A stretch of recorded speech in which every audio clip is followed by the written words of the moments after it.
Hi. It's been a while, and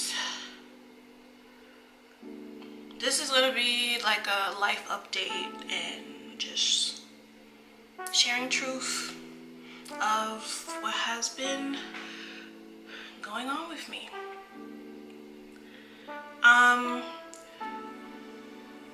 For those that have like even stayed subscribed to my channel, thank you. A few people have been asking me about my YouTube channel. I just told them that I was like, oh, I'm just like taking a break from it for a bit. Well, this break was a very unintended. It's a very unintended break. I will obviously get into that, but again, I can't promise that I'm gonna be like more consistent, even though it's like I know having like a successful YouTube channel, one of the keys to having a successful one is to be consistent. So but I am gonna be like trying to be more creative with like the type of content that I put on here, and also on like my TikTok and my Instagram. If you guys want to follow that, all of that information will be down below. People have also been asking me about my podcast. Me taking the unintended break is the reason why I haven't uploaded an episode in a very long time. I do plan on uploading one more episode before starting like a new season of the podcast. Again, the link for the podcast will be down below.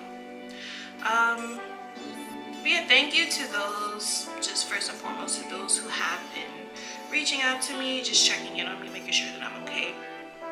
And to those who have no idea what happened, I will be explaining that in this video. So without further ado, let's get started.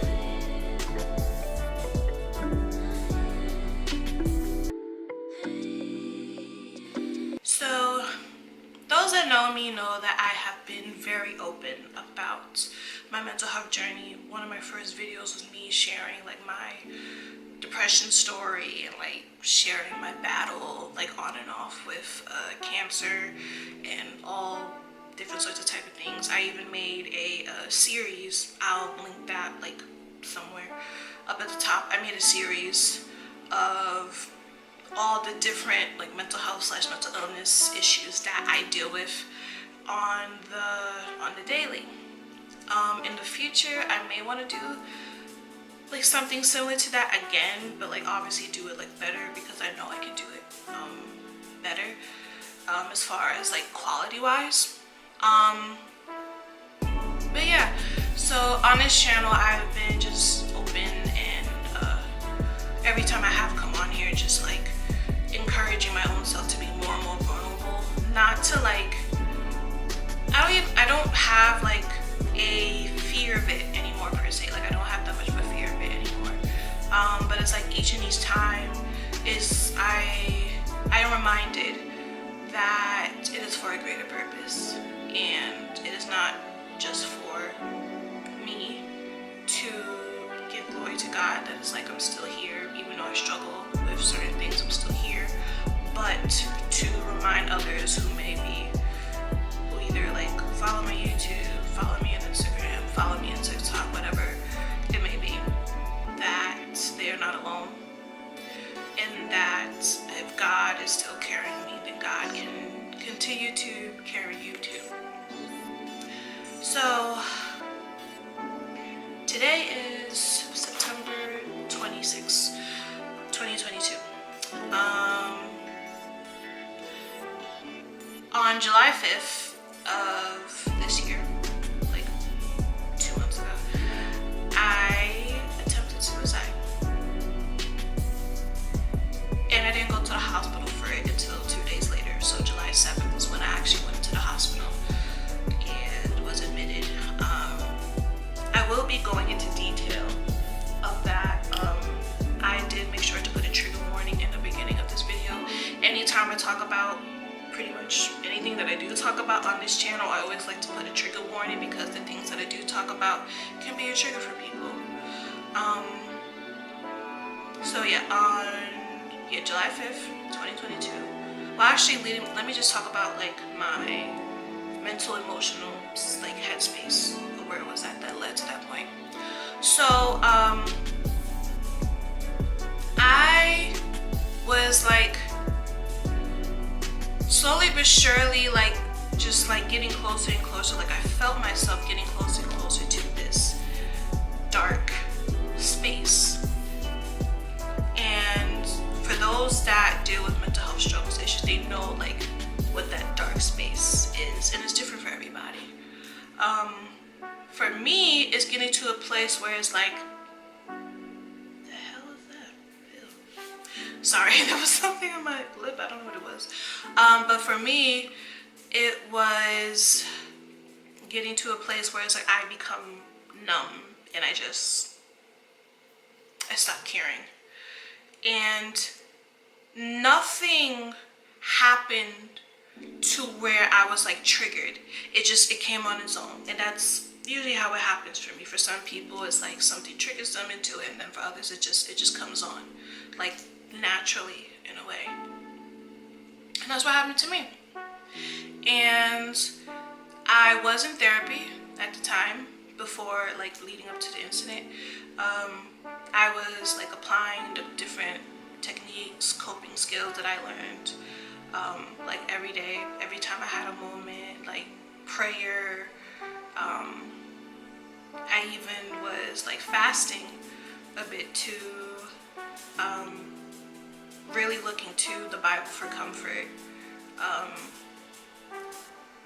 and taking my medication regularly.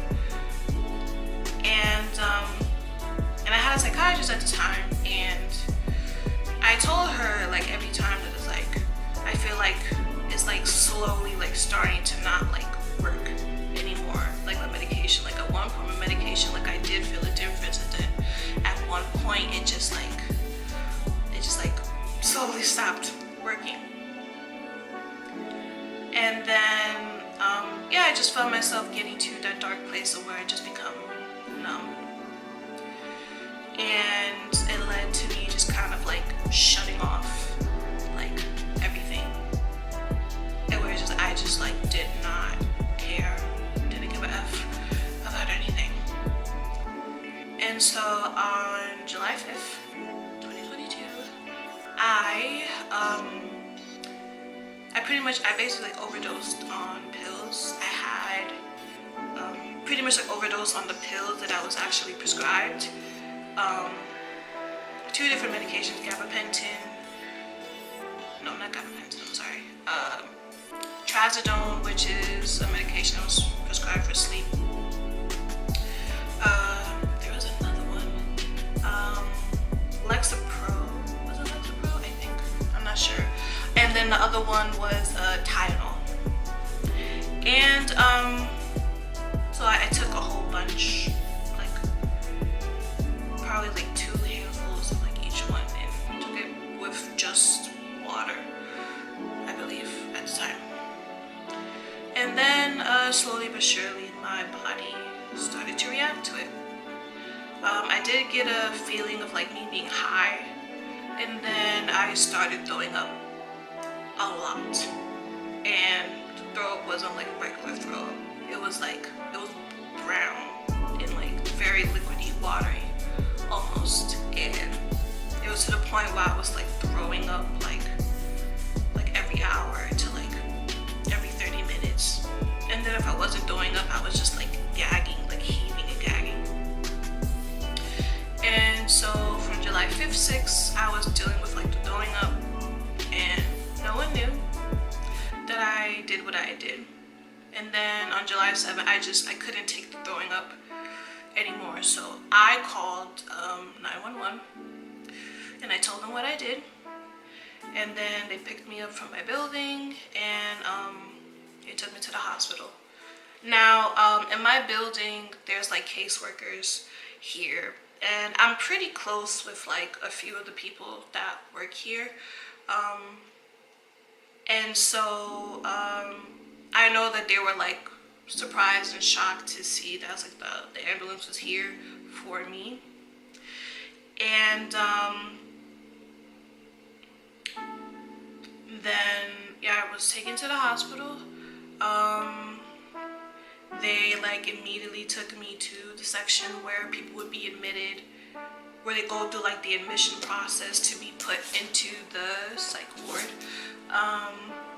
They first took me to like the medical area because I still had those drugs in my system, and I was still feeling, at that point I had actually stopped throwing up, but I was still feeling very, very nauseous and I felt very sick. And they had to do a drip in me to just like kind of what's the word that I want to use, like cleanse, purify my system. And then they gave me medication for the nausea and everything, and then when I was feeling better, then they immediately took me from there into the psych ward. And I stayed in the psych ward for like a week and a half, like almost 2 weeks.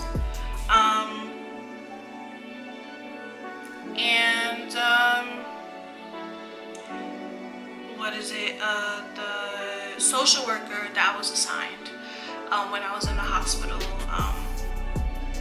he just like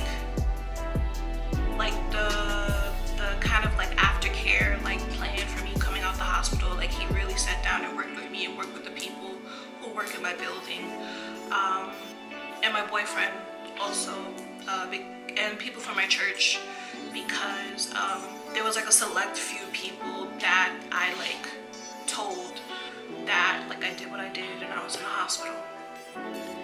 And with those specific people, the social worker at the hospital worked with them and made like the aftercare plan of, and I still have the paper, I have to look for it, of like triggers and things for like them to know like when I am getting to that place again, and like help with me like finding like therapy and stuff like that, which I still am trying to find a new therapist and a psychiatrist at the moment.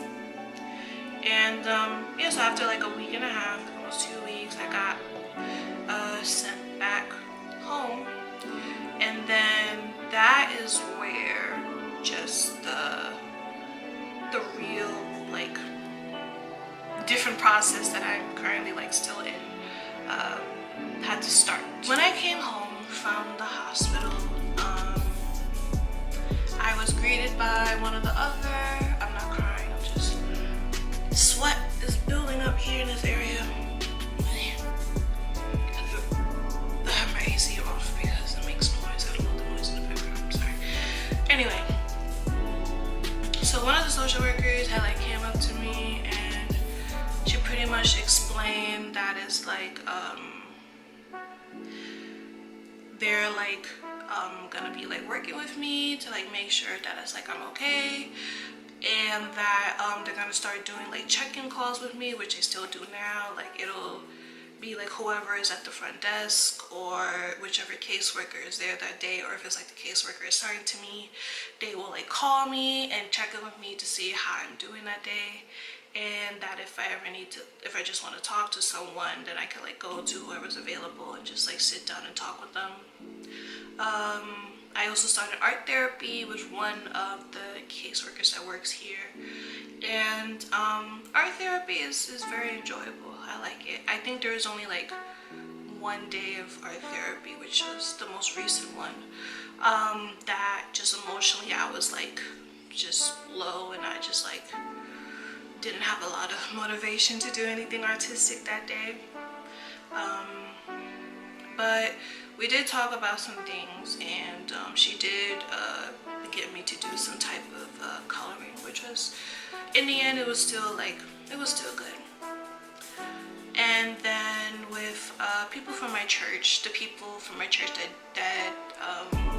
did know, like in the beginning, my situation, they like would like text me, call me to see that I'm okay. And me being on a worship team,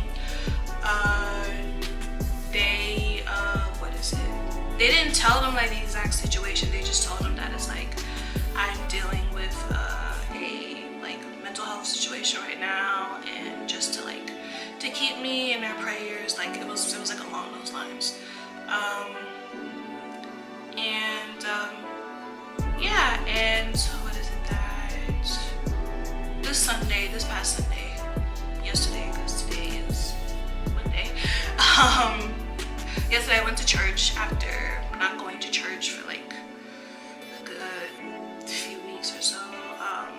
It was good to see everyone from the worship team again. Just good to see like people from church again. And also the people on the like kind of like the leaders of the worship team, they like gave me a break from ministering because of like obviously everything I was dealing with.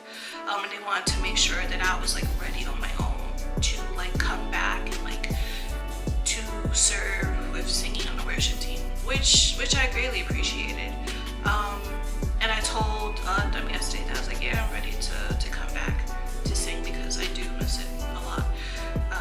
Singing, music in general has been like a big tool, big part of my life when it comes to my mental health / mental illness journey, and just even my like spiritual life in general as far as my relationship with God goes.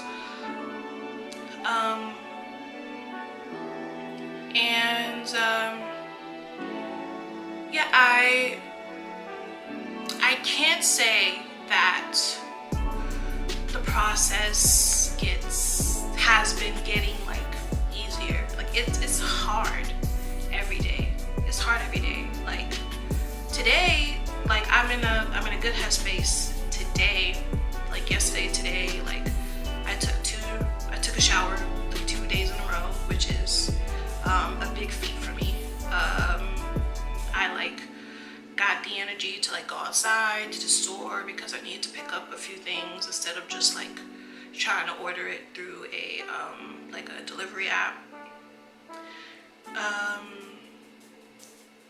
And I'm in my bed today. I wrote in my journal. And yeah, but there's still a lot of moments where I struggle and I get low. And when it comes to like suicidal ideations or acts, I don't want to act on it, but I do deal with something that is called passive suicidal ideation. And I've dealt with it for a very long time, like ever since I was a kid. And it's pretty much like the thoughts will come, like it'll go just like in and out, and I'll recognize them that they're there, but then it's like I don't have the desire, want, or need to act on them. And then obviously it's like the difference with like active suicidal, like being like actively like suicidal is like you're actually like doing like attempts on yourself, like harming yourself to try to take your own life. Yeah, that's something that I struggle with every day. And that is a form of an intrusive thought. There's days where they're less strong than other days. But overall, it's not an easy process, and it is not something that a lot of people like to talk about. People who deal with this, because it is a very heavy thing to talk about, and especially with the month of September being Suicide Prevention Month, Suicide Prevention Awareness Month. It's important to talk about, not even just this month, but just every day, all year long. And especially with me being Christian, it being in the Christian community, it is still something that is a very taboo thing to talk about, because either people just don't know how to handle it with care, or people still have this very uber spiritualized way of thinking, and that like they're filled with demons, like it's a demonic thing. Which I say that to not take away from the fact that yes, there can be instances where it is a spiritual problem to where people develop like whatever issue they're dealing with. But that is not the sole thing that can cause someone to deal with mental health issues or even be diagnosed with a mental illness. Like I've said this plenty of times on this channel, it could be like the environment that you grew up in, it could be you yourself living through a traumatic experience or you seeing a traumatic experience. It could be genetic. It could be passed down in the family line, and it could be a biological reason. It could be because there is a chemical imbalance in your brain. There's many different reasons, along with spiritual, to where someone can develop a mental illness and have some type of mental health issues.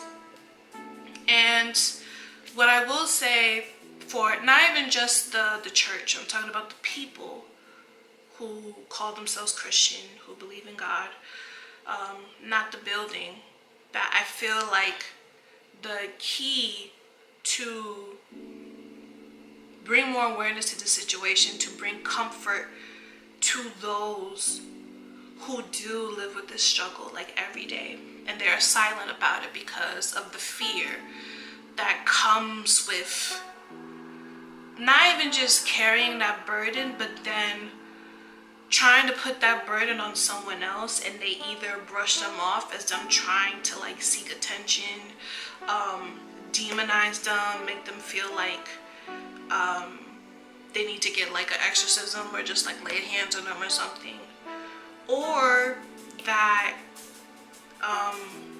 their feelings are invalid, and that to just tell them that it's like, oh, you need to handle your emotions, like you're gonna be okay, like it's not that serious, when it is very serious. It's always a serious thing. And I feel like understanding, just having just a true sense in your heart of wanting to understand and willing to have that conversation it's not easy. It's not easy to have that conversation, whether it be with someone from your job, classmate, significant other, sibling, other family member, parent, someone from your church. Being understanding and knowing that whoever does come to you to share that with you, like 9 times out of 10, they don't want to answer or they don't want a resolution at that moment. They just need to release that. They just need to release it. They just need someone to be an open ear for them. And then for the person who is being an open ear for them to understand that, okay, they've been dealing with this very strong, very heavy thing. And to let them know that, hey, like, I may not understand everything that you are dealing with, but I want you to know that I thank you for sharing that information with me. I thank you that you had the courage to open up about this, because I know it's not an easy thing to talk about, and to guide them in their emotions about whatever they're dealing with, whatever they're feeling, and to just let them know that they are not alone in their struggle, especially for Christians, because as Christians, we are called to carry each other's burdens.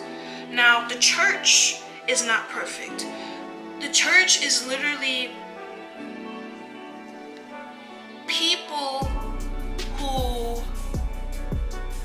have their own burdens, and they have brothers and sisters who have their own burdens, and they choose to connect and love on those brothers and sisters who have burdens and help them carry it, while also dealing with their own burdens, while also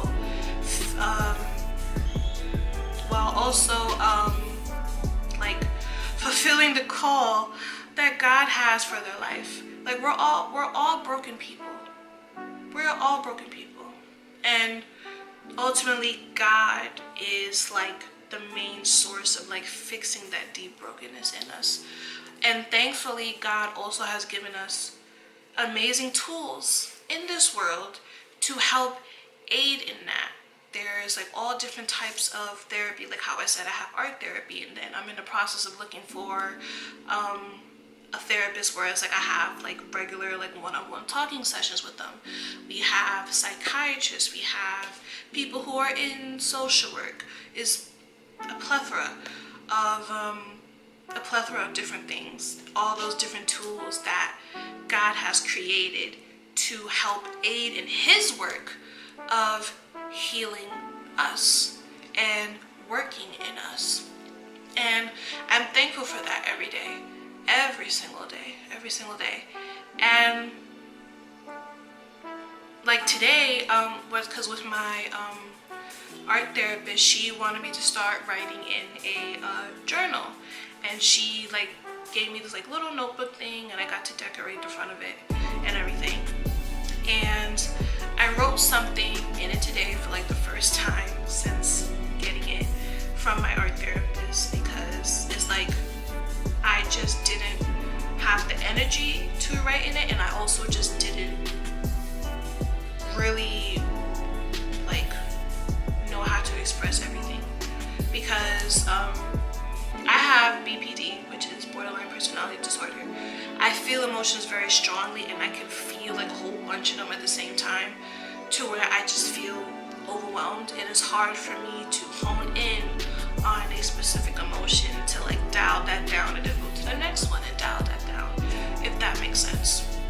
But today I wrote something, and I actually want to share it with you, because I feel like it'll be beneficial to people who will listen, who are watching and listening to this. Also, this is a art. That's what I drew, butterfly and a little garden. It says journal. So yeah, I'm just gonna read what I wrote. I find that I'm discovering a new meaning and purpose of darkness. According to the Webster Dictionary, there is 3 different definitions. 1, the total or near total absence of light. 2, the quality of being dark in complexion. 3, a lack of knowledge or enlightenment. In the Bible, darkness symbolizes all that is negative, harmful, evil, and fearful. God gave equal importance and prominence to darkness and light, and all life, including human life, begins and develops in the dark. I've experienced darkness in my life in more ways than one. And not surprisingly, I've experienced revelations of light in each one, whether my heart and or mind wanted to accept it or not. How I see darkness right now in my life is like a distant friend with benefits. Darkness can grow you, but can also give false comfort. Darkness can reveal the true side of you, but can also hide it. Darkness can humble you, but can also kill you if you choose to live in it long enough. Darkness can't exist without light, and vice versa. Both these elements are essential to the human experience. They have been especially important to me. I say thank you to the darkness, because it's a reminder that the light will surely follow behind. I want to end off this video with saying that I am fighting something that people can't see, but only I can feel, and emotionally, mentally, and even physically every day. And I am still here for a reason, to tell you my story and to share with you what I've shared, and to also say to anyone whose eyes view this video, whose ears hear my voice in this moment, that you are not alone. It is hard with what you're dealing with now, or what you have dealt with and have had to carry for such a long time. And you, of course, didn't plan for the things that have happened to you to happen. No one does.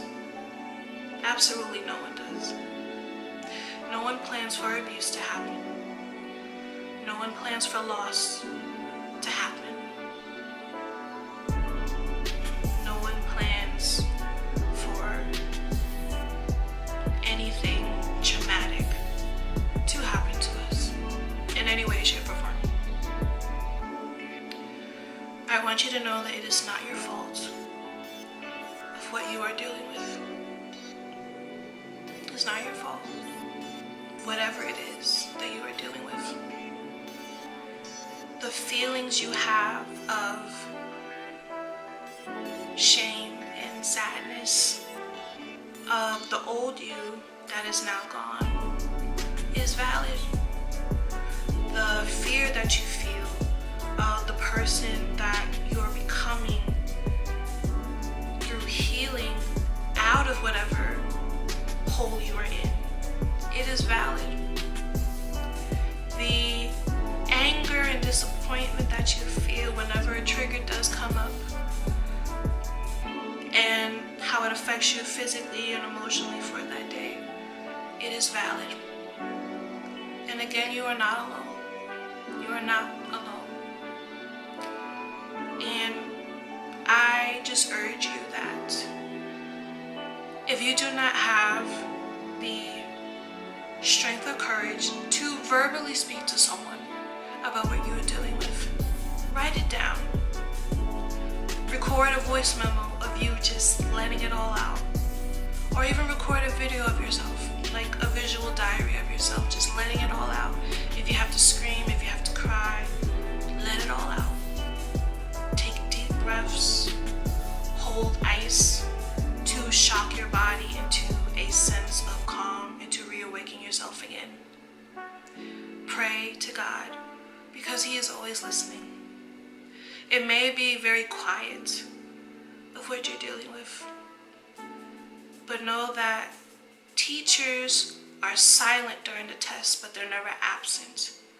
God is not absent. He is watching over you.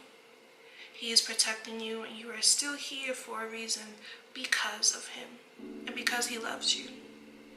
And so do I. If anyone that is watching my video has been a subscriber to me for some time, is following me on any social media that I have, if you ever need to vent, if you want someone to pray for you, know that I am here. I may not be able to help you with everything you're doing, but I consider myself a very good listener, and I am willing and open to be an open ear and an open heart to anyone that needs it. To anyone who has come to the end of this video, if you watched the whole thing, thank you.